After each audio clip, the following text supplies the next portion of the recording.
الحمدللہ رب العالمین والصلاۃ والسلام علی رسولہ الکریم۔ لا الہ الا اللہ کی دعوت یہ سب سے پہلی دعوت ہے، اور یہی بنیاد اور یہی اصل ہے کہ ایک آدمی لا الہ الا اللہ کے بارے میں جانے، معرفت حاصل کرے، کیونکہ لا الہ الا اللہ کو سمجھے بغیر، لا الہ الا اللہ کو جانے بنا کوئی آدمی حقیقت تک پہنچ ہی نہیں سکتا ہے۔ اس لیے لا الہ الا اللہ کی جو تعلیم ہے وہ بہت اہم ہے کہ ایک انسان لا الہ الا اللہ کا جو مفہوم ہے، جو مطلب ہے، اس کو جانے، پھر عمل کرے اور پھر آگے دعوت دے۔ یہی وہ کلمہ ہے جس کی طرف بلانے کے لیے اللہ رب العالمین نے رسولوں کو بھیجا۔ قرآن میں اللہ رب العالمین فرماتا ہے وَمَا أَرْسَلْنَا مِن قَبْلِكَ مِن رَسُولٍ إِلَّا نُوحِي إِلَيْهِ أَنَّهُ لَا إِلَٰهَ إِلَّا أَنَا فَاعْبُدُونِ۔ کہ نبی ہم نے آپ سے پہلے جتنے بھی رسول بھیجے سبوں کی طرف میں نے وحی کی کہ اللہ کے علاوہ کوئی معبود برحق نہیں ہے، إِلَّا أَنَا فَاعْبُدُونِ، اللہ کی ہی عبادت کرے۔ اسی لیے آپ دیکھیں گے تو نبی صلی اللہ علیہ وسلم بھی اسی کی طرف دعوت دیتے تھے، اور صحابہ کو جب کہیں دعوت و تبلیغ کے لیے بھیجتے تھے تو یہی تعلیم دے کر کے بھیجتے تھے کہ سب سے پہلے اللہ کی طرف بلائے۔ اللہ رب العالمین کی معرفت، اللہ رب العالمین کی جانکاری، یہ سب سے پہلے ضروری ہے کہ ایک بندہ اپنے رب کے بارے میں جانے، اور پھر اس کے ساتھ جو کچھ ہے اس کو سیکھے اور اس کے بارے میں علم حاصل کرے۔ سورہ یوسف کی جو یہ آیت ہے، اس آیت میں اللہ رب العالمین یہ فرماتا ہے کہ قُلْ هَٰذِهِ سَبِيلِي أَدْعُو إِلَى اللَّهِ عَلَىٰ بَصِيرَةٍ أَنَا وَمَنِ اتَّبَعَنِي وَسُبْحَانَ اللَّهِ وَمَا أَنَا مِنَ الْمُشْرِكِينَ۔ کہ نبی اب کہہ دیجئے کہ یہ میری راہ ہے، یہ میرا راستہ ہے، جس کی طرف میں اور میرے جو پیروکار ہیں وہ سب دعوت دیتے ہیں۔ کس بنیاد پر؟ علی بصیرہ، اللہ فرماتا ہے ادعو الی اللہ علی بصیرہ، علم و یقین کے بنیاد پر۔ اب ایک آدمی دعوت دینے کے لیے جا رہا ہے، اس کے پاس علم ہی نہیں ہے، یا ہلکا پھلکا جان لیا ہے، دعوت دینے کے لیے جاتا ہے، تو ظاہر سی بات ہے کہ یہاں معاملہ پھنسے گا۔ اگر اس کے پاس سامنے والے کے اعتراضات کے جواب دینے کا اگر چھمتا نہیں ہے، صلاحیت نہیں ہے، تو معاملہ بگڑے گا۔ اس لیے سب سے جو بنیادی بات ہے کہ آدمی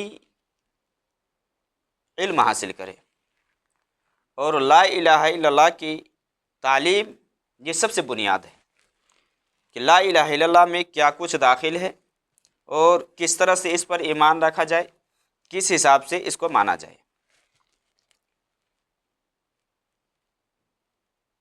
تو سب سے پہلے علم حاصل کرنا یہ ضروری ہے، اور اس سلسلے میں آپ دیکھیں گے تو قرآن کریم کی ایک چھوٹی سی سورت، سورۃ العصر ہے۔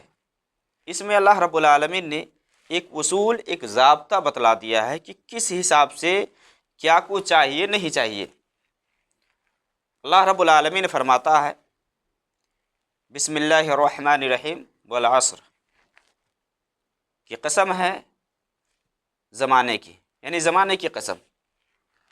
اس میں اللہ رب العالمین قسم سے شروع کیا ہے، اور اللہ رب العالمین کے لیے جائز ہے کہ اللہ رب العالمین جس کی چاہے قسم کھائے۔ انسان کے لیے اللہ کے علاوہ کسی اور کی قسم کھانا یہ درست نہیں ہے، صحیح نہیں ہے۔ اللہ رب العالمین قرآن مقدس کے اندر مختلف چیزوں کی قسم کھائی ہے، اور جس چیز کی قسم کھائی ہے اس کے مقام، اس کی اہمیت کو بتلانا مقصود ہے۔ قرآن میں اور جگہوں میں اللہ رب العالمین نے جیسے کہ والضحیٰ، کہ چاشت کے وقت کی قسم، اسی طرح سے رات کی قسم واللیل اذا سجا، اسی طرح سے والتین والزیتون وطور سینین وہذا البلد، یہ سب اللہ رب العالمین نے مختلف چیزوں کی قسم کھائی، یعنی اس کی اہمیت کو بتلانا اور اس کے مقام کو بتلانا مقصود۔ اللہ رب العالمین جب کسی چیز کی قسم کھاتا ہے یہ بتلا رہا ہوتا ہے کہ اس کی بڑی اہمیت ہے۔ اللہ رب العالمین یہاں زمانے کی قسم کھا رہا ہے، والعصر کی قسم ہے زمانے کی، اور زمانے سے یہاں مراد کیا ہے؟ عصر سے مراد کیا ہے؟ یعنی عصر سے مراد یہاں عصر کا وقت بھی لیا جاتا ہے، یا عصر کی جو نماز ہے۔ روایت کے اندر آتا ہے کہ جس کی عصر کی نماز فوت ہو گئی تو اس کا سارا کچھ ختم ہو گیا، ہلاک و برباد ہو گیا، جان مال سب کچھ۔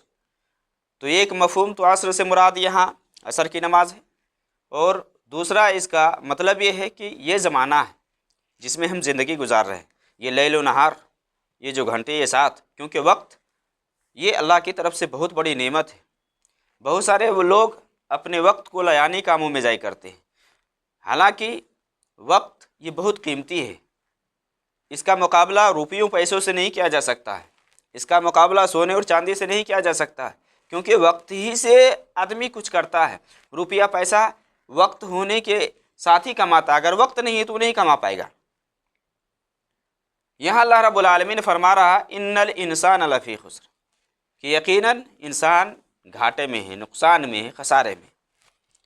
انسان گھاٹے میں ہے، کیا سارے کے سارے انسان گھاٹے میں ہیں؟ سارے کے سارے انسان ٹوٹے یا نقصان میں؟ تو ایسا نہیں ہے۔ اللہ رب العالمین آگے بیان کر رہا ہے کہ الا الذین آمنوا وعملوا الصالحات وتواصوا بالحق وتواصوا بالصبر، چار چیزوں کا اس میں ذکر کیا گیا ہے۔ اس لیے سب سے پہلی چیز یہاں جو اللہ رب العالمین نے ذکر کیا ہے الا الذین آمنوا، کہ وہ لوگ جو ایمان لائے وہ نقصان کے اندر نہیں ہے، گھاٹے کے اندر نہیں ہے۔ یعنی ایمان سے یہاں مراد کہ آدمی کے پاس علم ہو، آدمی کے پاس معلومات ہو، کس کے بارے میں؟ اب امور غیب میں سے جو کچھ داخل ہے ایمانیات، ایمان کے 6 ارکان ہیں نا، اللہ پر ایمان لانا، اللہ کے فرشتوں پر ایمان لانا، رسولوں پر ایمان لانا، اسی طرح سے اللہ کی کتابوں پر ایمان لانا، تقدیر پر ایمان لانا، بھلی بلی جو تقدیر ہے، اسی طرح سے آخرت پر، یہ ان سب چیزوں کے بارے میں علم ہونا چاہیے۔ پہلی چیز یہاں علم ہے، تو اللہ کے بارے میں معرفت یہ سب سے بنیاد ہے، سب سے اہم ہے۔ اللہ رب العالمین نے قرآن مقدس کے اندر نبی صلی اللہ علیہ وسلم کو کیا فرمایا؟ فَعْلَمْ أَنَّهُ لَا إِلَهَ إِلَّا اللَّهُ، کہ آپ جان لیجئے کہ اللہ کے علاوہ کوئی معبود نہیں، کوئی معبود برحق نہیں ہے۔ اب اللہ کے بارے میں جانکاری تو یہ پہلے نمبر پر ہے نا، کہ ایک آدمی اللہ کے بارے میں جانے کہ اللہ کون ہے۔ تو یہاں اللہ رب العالمین نے فرما رہا ہے کہ جو لوگ ایمان لائے وہ نقصان کے اندر نہیں ہے، وہ خسارے میں نہیں ہے۔ اور ایمان سے مراد کہ آدمی کے پاس علم ہو اللہ کے بارے میں، اللہ کے فرشتوں کے بارے میں جو کچھ ہے، اور اس کے بعد دوسرا جو اسٹیپ آتا ہے وہ عمل کا آتا ہے۔ گویا کہ ایک انسان کے لیے ضروری ہے کہ سب سے پہلے وہ علم حاصل کرے، سب سے پہلے اس کے پاس علم ہو، اور وہ علم ہو جس کے اندر شک اور تذبذب نہ ہو، جس کے اندر ریب نہ ہو، کہ ایک آدمی تھوڑا سیکھ لیتا ہے اور پھر وہ تذبذب میں پھنس جاتا ہے، مشکلات کا شکار ہو جاتا ہے۔ تو پختہ علم حاصل کرے، علم شرعی، اللہ کے بارے میں، اللہ کی کتابوں کے بارے میں، اللہ کے رسولوں کے بارے میں، اس سب کے بارے میں وہ جانکاری حاصل کرے، اور پھر جانکاری حاصل کرنے کے ساتھ ساتھ عمل کرے گا آدمی۔ یہ دوسرا اسٹیپ ہے کہ عمل بھی ضروری ہے۔ اگر ایک آدمی عمل کرتا ہے لیکن اس کے پاس علم نہیں ہے تو وہ تلذذ، وہ انٹرسٹ اور وہ مزہ اس کو عبادت سے حاصل نہیں ہوگی، جو کہ علم حاصل ہونے کے بعد جو تلذذ اس کو ملے گی، یا جو چیز، جو انٹرسٹ اس کو حاصل ہوگا وہ علم حاصل ہونے سے پہلے نہیں ہو سکتا ہے۔ اس لیے اللہ رب العالمین اس آیت میں کیا فرمایا کہ دعوت دیا کس بنیاد پر؟ بصیرت کی بنیاد پر۔ نبی نے کیا فرمایا؟ اللہ نے یہ کہہ کر کے فرمایا کہ آپ کہہ دیجئے کہ میں اور میرے جو پیروکار ہیں وہ سب اللہ کی طرف برا رہے ہیں۔ کس بنیاد پر؟ علی وجہ البصیرہ، علم و یقین، کہ سامنے والے کی طرف سے کوئی اعتراض آئے تو اس کا جواب دیا جا سکے، اس کو بتلایا جا سکے۔ تو علم کے ساتھ ساتھ عمل ضروری ہے۔ عمل کرے گا اب آدمی، علم حاصل کرے گا اور پھر عمل کرے گا، اپنے سے شروع کرے گا۔ یہ ایک دعوت کا ایک منہج، ایک طریقہ بتلایا جا رہا ہے کہ سب سے پہلے ایک داعی کے لیے کیا کچھ چاہیے۔ سب سے پہلے اس کے پاس علم ہو، اس کے پاس معلومات ہو، اور پھر معلومات حاصل کرنے کے ساتھ ساتھ وہ عمل کرے گا۔ اگر ایک آدمی کے پاس علم ہے لیکن عمل نہیں کرتا ہے، دعوت کے لیے جاتا ہے، تو اس کا اثر نہیں ہوگا، اس کا فائدہ نہیں ہوگا، کیونکہ سب سے پہلے داعی کو چاہیے کہ وہ عملی میدان میں بھی اس پر کاربند ہو، اس پر عمل کرتا ہو، پھر سامنے والے کو اگر سمجھاتا ہے تو اللہ کی طرف سے فائدہ مند ہوگا۔ اللہ نے چاہا تو اس کو فائدہ ہوگا جس کو سمجھایا جا رہا ہے۔ اور یہی اللہ رب العالمین نے قرآن مقدس کے اندر فرمایا، یا ایھا الذین آمنوا لم تقولون ما لا تفعلون، کیا ایمان والو ایسی باتیں کیوں کہتے ہو جو خود نہیں کرتے ہو۔ گویا کہ عمل کرنے کے بعد، یہ کیا نام ہے، علم حاصل کرنے کے بعد عمل ضروری ہے، اور عمل کے ساتھ ساتھ پھر آدمی دعوت دے گا۔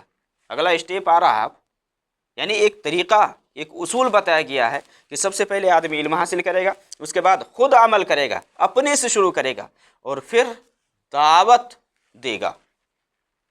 دعوت دے گا، جو علم وہ رکھتا ہے، جس پر وہ عمل کر رہا ہے، اس کی طرف وہ دعوت دے گا۔ اور سب سے پہلے اپنے قریبی میں دعوت دے گا، جیسا کہ نبی صلی اللہ علیہ وسلم کو لے لیں آپ۔ نبی صلی اللہ علیہ وسلم سب سے پہلے اپنے قریبی میں دعوت دیے، اپنے رشتہ داروں میں گئے، وَأَنذِرْ عَشِيرَتَكَ الْأَقْرَبِينَ۔ یہ طریقہ ہے کہ درجہ بدرجہ آدمی آگے بھاگے، پھر دور تک آدمی جائے۔ ایک آدمی ہے کہ دور تک بھاگتا ہے دعوت کے لیے، لیکن اپنے گھر کی اصلاح نہیں کرتا، اس کے گھر کے اندر اصلاح نہیں۔ تو اللہ رب العالمین قرآن میں یہی نہ بیان فرمایا ہے، یا ایھا الذین آمنوا قوا انفسکم واہلیکم نارا، کہ اے ایمان والو اپنے آپ کو جہنم سے بچاؤ اور اپنے اہل و عیال کو، گھر والوں کو۔ آدمی خود اگر آگ میں جل رہا ہے تو کس کو بچائے گا؟ سب سے پہلے خود بچنے کی کوشش کرے گا نا۔ یا مان لے کہ سارے لوگ پانی میں ڈوب رہے ہیں، کس کو آدمی بچائے گا؟ خود بچے گا نا پہلے، سب سے پہلے خود بچے گا، پھر دوسروں کو بچانے کی کوشش کرے گا۔ یہی اللہ نے فرمایا ہے کہ اپنے آپ کو بچاؤ جہنم سے، پھر اپنے گھر والوں کو بچاؤ۔ یہ اسلام نے طریقہ بتلایا ہے۔ تو سب سے پہلے علم چاہیے، اس کے بعد عمل چاہیے، اور پھر دعوت دے۔ وَلْتَكُن مِّنكُمْ أُمَّةٌ يَدْعُونَ إِلَى الْخَيْرِ وَيَأْمُرُونَ بِالْمَعْرُوفِ وَيَنْهَوْنَ عَنِ الْمُنكَرِ۔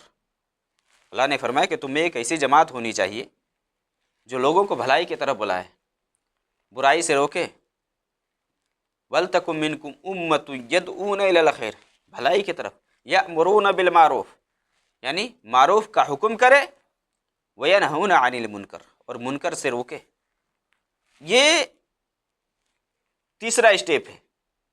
اور پھر جب آدمی دعوت دینے جا رہا ہے، دعوت دیتے ہوئے دعوت کے درمیان میں، دعوت کے اثناء میں اگر سامنے والے کی طرف سے تکلیف دہ چیزیں یا پریشانی والی کوئی بات آتی ہے تو وہاں صبر و تحمل سے کام کرے گا۔ وہی اللہ فرماتا ہے وَتَوَاصَوْا بِالْحَقِّ وَالْعَصْرِ إِنَّ الْإِنسَانَ لَفِي خُسْرٍ إِلَّا الَّذِينَ آمَنُوا وَعَمِلُوا الصَّالِحَاتِ وَتَوَاصَوْا بِالْحَقِّ۔ یہ تیسرا نمبر ہے، تواصوا بالحق، حق بات کی وصیت کرے گا، حق بات۔ اب دیکھیں کتنے سارے لوگ ہیں جو گمراہی کی طرف دعوت دے رہے ہیں۔ آپ وہ دین سیکھیے، وہ طریقہ سیکھیے جو کتاب و سنت کے اندر ہے، جو منہج صحابہ کا رہا ہے، اس منہج پر آپ کتاب و سنت کو جاننے کی کوشش کریے، تبھی جا کر کے کامیابی ہے۔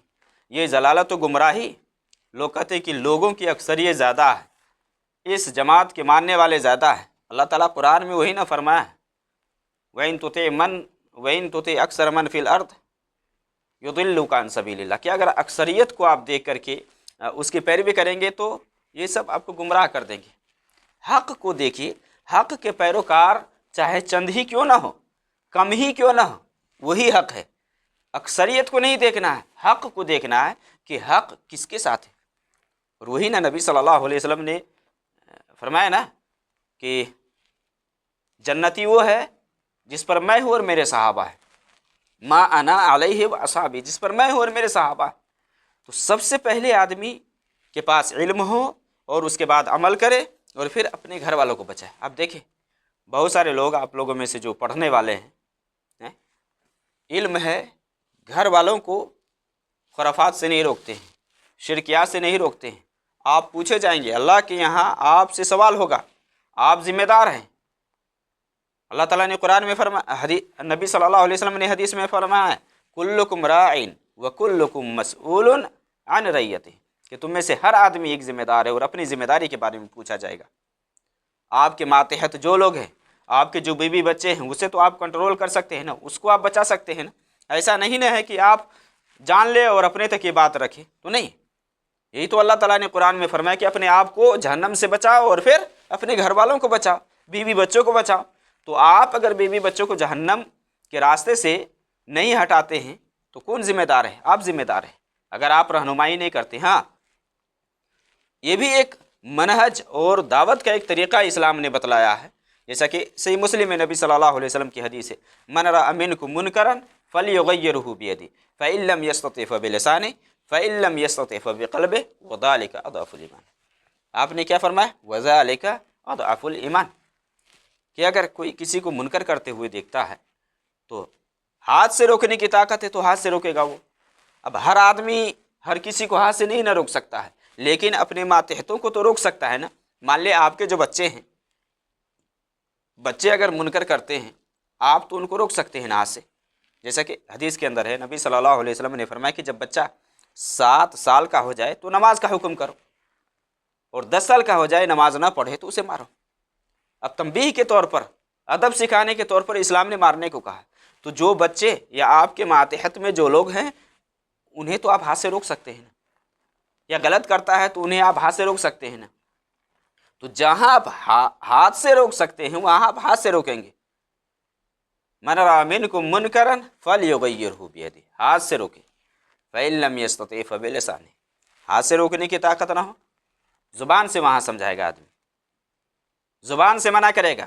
اگر زبان سے بھی نہیں مانتا ہے تب اسلام کہہ رہا ہے کہ دل میں برا جانے گا، دل میں برا جانے گا، اور یہ ایمان کا سب سے کمتر درجہ ہے۔ تو دعوت سب سے پہلے آپ اپنے گھر والوں کو دیں، اپنے گھر والوں کو گمراہی سے روکیں، یہ جو خرافات کرتے بدعات کرتے ہیں ان سب سے آپ روکیں، اس سب سے ایمان خراب ہوتا ہے۔ اگر شرک کرتے ہیں تو سارا عمل برباد ہو جائے گا۔ تو ہم سبوں کی ذمہ داری ہے کہ ہم اپنے سے شروع کریں، اپنے گھر والوں کو سب سے پہلے ہم بچائیں، اور پھر آس پڑوس میں جو لوگ ہیں ان کی بھی رہنمائی کریں۔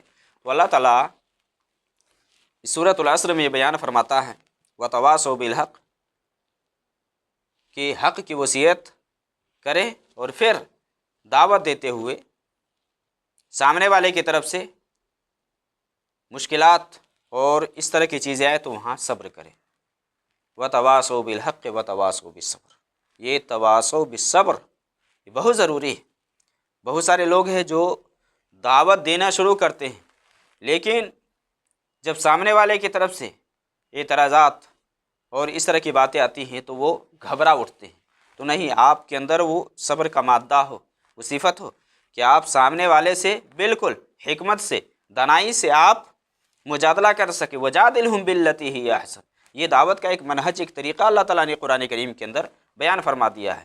اور یہ سمجھنا چاہیے، یہ آپ کو جاننا چاہیے کہ یہ دعوت دین، دعوت اللہ، یہ ایک ایسا عمل ہے، ایک ایسا کام ہے کہ جس کا ثواب اللہ ہی جانتا ہے، جس کا اجر اللہ ہی جانتا ہے۔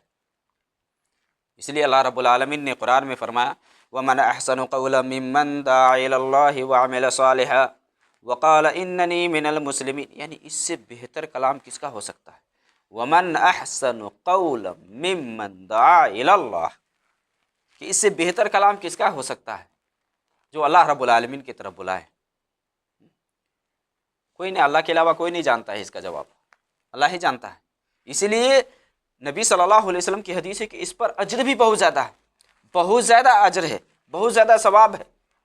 نبی صلی اللہ علیہ وسلم حضرت علی رضی اللہ، ابھی بات آئے گی، ابھی نبی صلی اللہ علیہ وسلم حضرت علی رضی اللہ تعالی عنہ کو جب دعوت کے لیے بھیجے تو آپ صلی اللہ علیہ وسلم نے کیا فرمایا؟ لَإِن يَهْدِيَ اللَّهُ بِكَ رَجُلًا وَاحِدًا خیر لک من حمر النعم، کہ اگر ایک آدمی بھی تمہارے بتلانے سے اگر راہ راست پر آ جائے تو سرخ اونٹوں سے بھی بہتر ہے، اتنا اجر و ثواب ہے۔ اگر ایک آدمی گمراہی کی طرف جا رہا ہے یا ایک آدمی شرک و بدعت کر رہا ہے، اس کو آپ سمجھائیں، اس کو آپ بتلائیں، حقیقت ان کے سامنے رکھیں کہ یہ حقیقت ہے، اللہ کا دین یہ ہے، رسول اللہ کی تعلیمات یہ ہے، صحابہ اس کے طرف بلاتے تھے۔ تو لا الہ الا اللہ کا سمجھنا اور پھر عمل کرنا اور پھر دعوت دینا اور پھر صبر کرنا، یہ درجات ہیں، یہ سب مراتب ہیں، اس سب کو جاننا چاہیے۔ تو لا الہ الا اللہ کا علم سب سے پہلی فرصت میں آپ سیکھیں اور جانیں، اور لا الہ الا اللہ کے بارے میں آپ سب کو بار بار بتلایا جاتا ہے کہ لا الہ الا اللہ یہ سب سے اہم ہے، سب سے اہم ہے، اسی لیے اللہ رب العالمین نے رسولوں کو ہی بھیجا اسی کے لیے، اسی کلمے کی طرف آپ بلائیں۔ اور نبی صلی اللہ علیہ وسلم جب معاذ بن جبل رضی اللہ تعالیٰ عنہ کو یمن بھیج رہے تھے تو آپ صلی اللہ علیہ وسلم نے کیا کہا کہ تم اہل کتاب کے پاس جا رہے، اہل کتاب سے مراد یہود و نصارہ، یعنی جن کو اس آسمانی کتاب دی گئی ہے۔ تو آپ صلی اللہ علیہ وسلم نے فرمایا کہ سب سے پہلا کام جو تمہارا ہونا چاہیے وہ یہ کہ اللہ کی طرف کہ لوگ اللہ کی وحدانیت کا اقرار کر لیں، اور پھر میری رسالت کو بھی مان لے، یہ پہلا کام ہو۔ جب اس کو آدمی اپنا لے گا تب اگلا اسٹیپ یا اگلی بات بتلانا۔ ایک آدمی اسلام میں آتا ہے تو اسلام میں آنے کے لیے اللہ کی گواہی دے گا اور رسول صلی اللہ علیہ وسلم کی رسالت کا اقرار کرے گا، تب جا کر کے آدمی مسلمان ہوگا، تب اسلام میں داخل ہوگا۔ یہی کلمہ ہے جس سے اسلام میں داخل ہوتا ہے انسان۔ اگر کوئی آدمی صرف یہ کہے کہ میں لا الہ الا اللہ کہہ لیتا ہوں اور اسلام میں داخل ہو گیا تو نہیں، نبی صلی اللہ علیہ وسلم کی رسالت کا بھی اقرار ضروری ہے۔ اب دیکھیے بہت سارے لوگ آج دنیا میں ایسے ہیں کہ اب وہی نہ کہیں کہ جب آپ کو صحیح سے علم نہ ہو، صحیح سے آپ کے پاس اسلام کے بارے میں معرفت نہ ہو، تو لوگوں کو گمراہی کی طرف بلائیں گے ہی، بجائے اس کے کہ آپ حق کی طرف اس کو لائیں، دعوت دیں۔ بہت سارے لوگ کیا کہتے ہیں کہ ہم تو مسلمان یعنی نبی کو نہیں مانتے ہیں، نبی کے رسالت کو نہیں مانتے ہیں، ہم عیسیٰ علیہ السلام کو مانتے ہیں یا موسیٰ علیہ السلام کو مانتے ہیں لیکن اللہ کو مانتے ہیں، تو کیا جنت میں جائیں گے؟ بہت سارے ہیں نا کہتے ہیں نا ہاں پرسنٹیج ہے، ممکن ہے، جبکہ نبی صلی اللہ علیہ وسلم کی حدیث صحیح مسلم کے اندر ہے کہ آپ صلی اللہ علیہ وسلم نے کیا فرمایا کہ اس ذات کی قسم جس کے ہاتھ میں میری جان ہے، اس امت میں سے کوئی بھی شخص چاہے یہودی ہو چاہے نصرانی ہو، میرے بارے میں سنے اور میرے اوپر ایمان لائے بغیر ہی اگر وہ مر جاتا ہے تو جہنم میں جائے گا، الا دخل النار، آپ نے فرمایا کہ جہنم میں جائے گا۔ اب جو لوگ کہتے ہیں کہ نہیں پرسنٹیج ہے، تو ان کو یہ سمجھنا چاہیے کہ نبی صلی اللہ علیہ وسلم کی رسالت کا اقرار کیے بغیر اس امت سے کوئی شخص جنت میں جا سکتا ہے؟ ممکن ہی نہیں ہے۔ گویا کہ ان کا عقیدہ درست نہیں ہے، صحیح نہیں ہے، معرفت صحیح نہیں ہے۔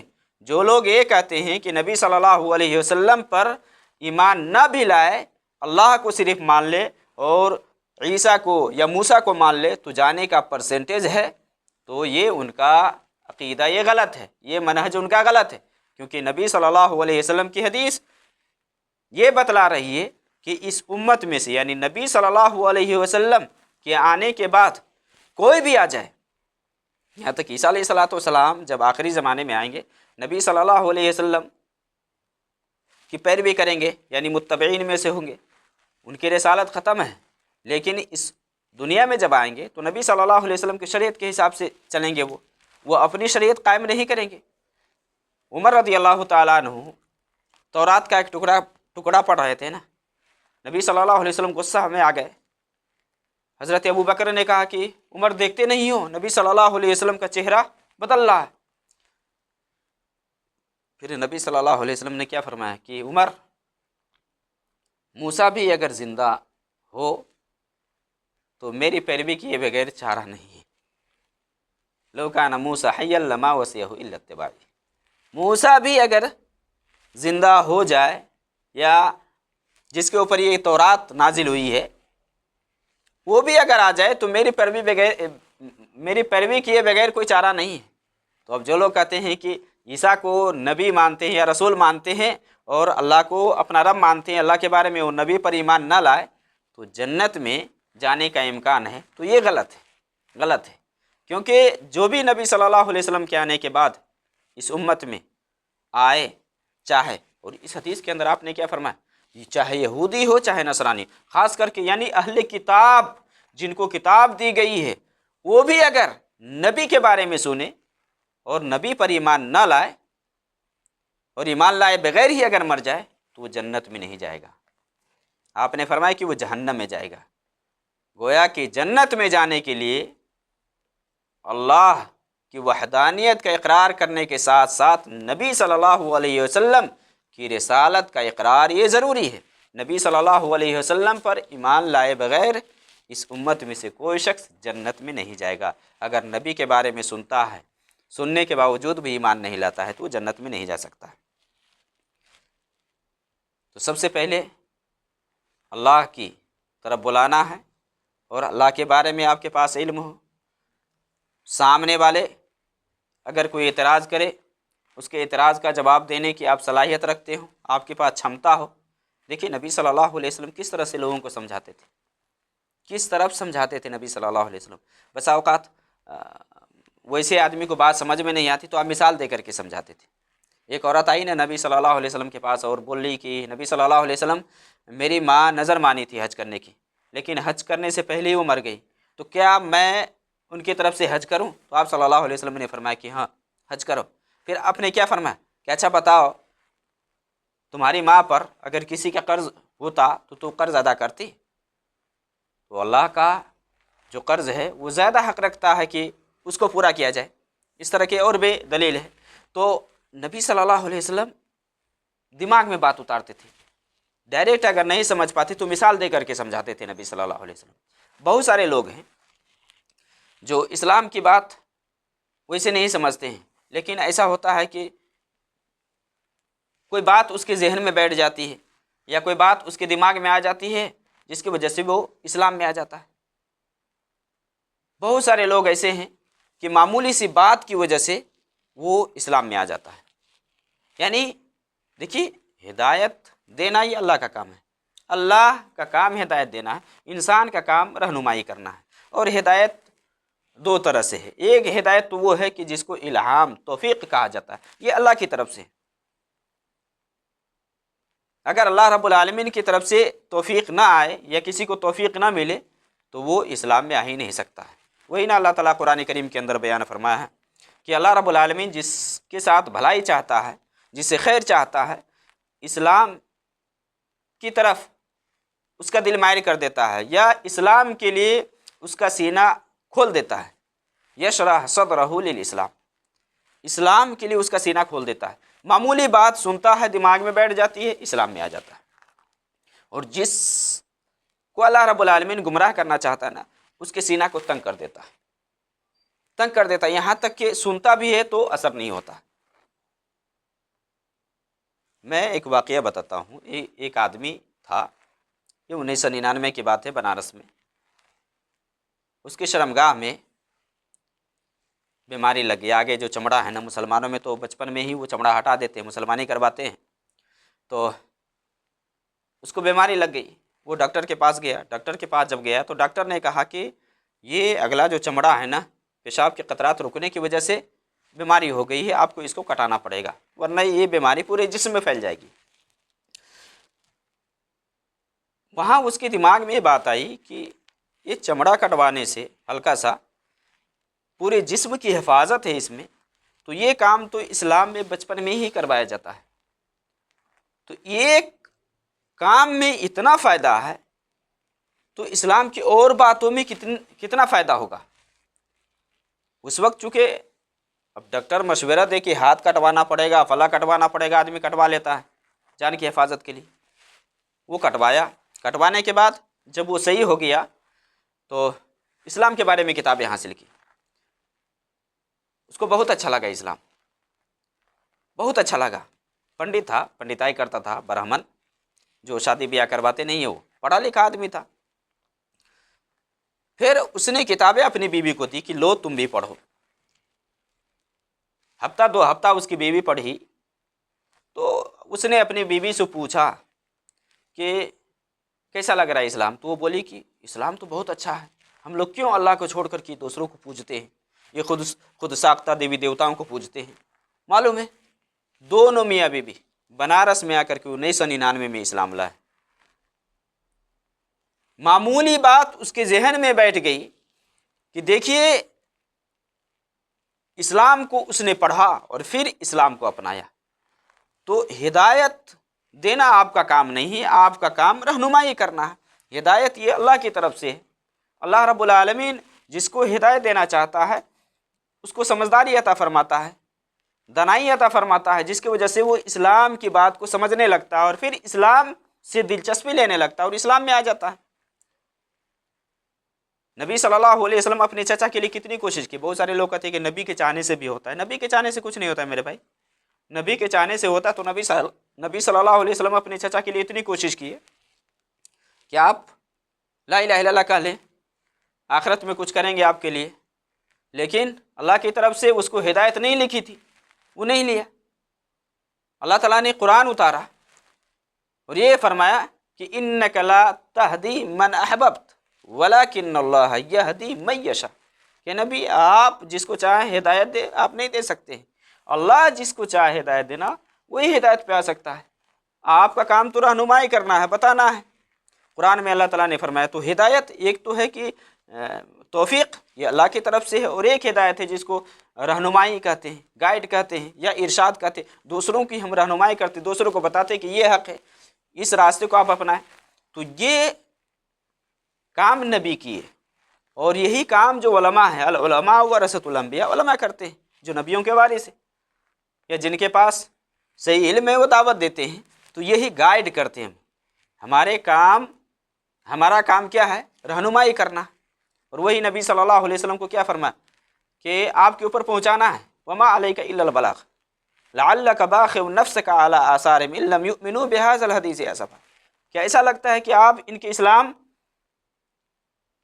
کے پیچھے آپ اپنے آپ کو ہلاک کر لیں گے؟ لیکن یہاں یہ بتلایا گیا کہ دیکھیے ہدایت اللہ کی طرف سے، یعنی توفیق اللہ جس کو چاہے گا وہی ہدایت پر آ سکتا ہے.